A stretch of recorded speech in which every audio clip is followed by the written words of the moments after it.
Kaixo, arratsaldeon, Arturo Hermoso de Mendoza naiz, espeleologoa, Satorrak espeleologi taldekoa eta Artetako iturburuan gaude, Handiako mendizerraren azpian eta pixka bat iturburu honen ezaugarriak kontatzera nator.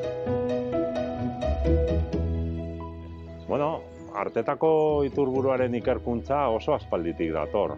Ia 70 urte baino gehiago pasa dira, hasi zirenetik, lehendabiziko espeleologoak izan ziren ikerlari ospetsu batzuen oinordekoak, hau da Iturralde Izuiz, Barandiaran, haiek hasi ziren lurrazpiko urak ikertzen, eta hasieratik Nafarroko gobernuak agindu zien karsta ikertzea.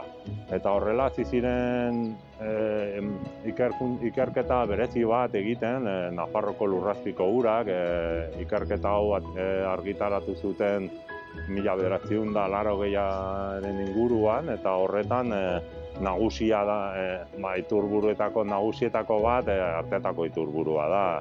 Iruñako hiriari ura ematen diolako, eta beraz oso garrantzitsua da. Espeleologo horien oinordekoak, espeleologi talde batzuk izan ziren, Nerea barne, Satorrak espeleologi taldea, baita Lizarrako espeleologi taldea.